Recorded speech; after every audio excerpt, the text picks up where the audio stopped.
कीर डोळ्यात फुंकर कानात याचा अर्थ काय? मागून उपाय करणे. तर आपल्याला दुसरा प्रश्न, आजी या शब्दाचा विरुद्धार्थी शब्द कोणता? तर आजीला माझे हा विरुद्धार्थी शब्द येतो. तसाच तिसरा प्रश्न, निळकंठ हे कोणत्या देवाचे पर्यायी नाव आहे? निळकंठ हे कोणत्या देवाचे पर्यायी नाव आहे? हे सगळ्यांना माहितीच असेल, तरी पण उत्तर याचं आहे शंकर. शंकराला हे निळकंठ असं म्हणतात. चंद्रपूर व गडचिरोली जिल्ह्याचे सीमारेषा कोणती? तर काय सांगितलं आहे, चंद्रपूर व गडचिरोली जिल्ह्याची सीमारेषा कोणती नदी दर्शवते? तर ती वैनगंगा नदी दर्शवते. विदर्भातील सर्वात मोठा जलसिंचन प्रकल्प कोणता? तर तो जलसिंचन प्रकल्प आहे गोसी खुर्द. चंद्रपूर जिल्ह्यातील प्रमुख पीक कोणते? चंद्रपूर जिल्ह्यात प्रमुख पीक हे भात असते.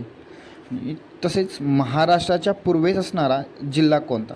तर महाराष्ट्राच्या पूर्वेस आपल्याकडे जिल्हा असणारा गडचिरोली जिल्हा आहे. अर्थशास्त्र हा ग्रंथ कोणी लिहिला?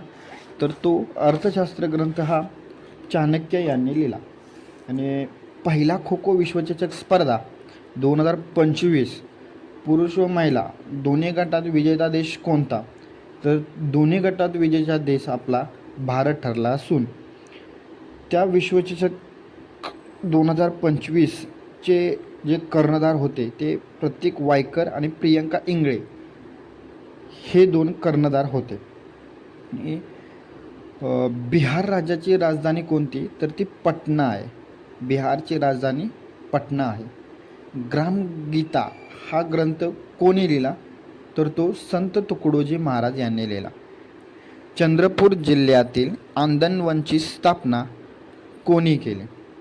चंद्रपूर जिल्ह्यातील आंदणवनची स्थापना कोणी केली? ती केली बाबा आमटे यांनी.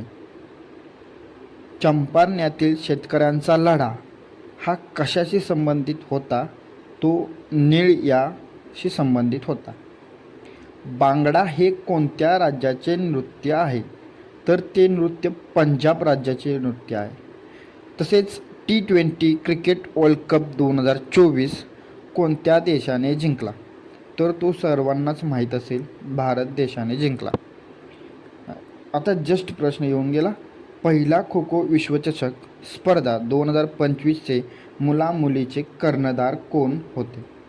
प्रतीक वायकर आणि प्रियंका इंगळे. भारताचा सर्वप्रथम नागरिक कोण असतो? भारताचा प्रथम नागरिक कोण असतो? तर तो राष्ट्रपती हा असतो. देशातील अंतिम अपीलांचे न्यायालय कोणते?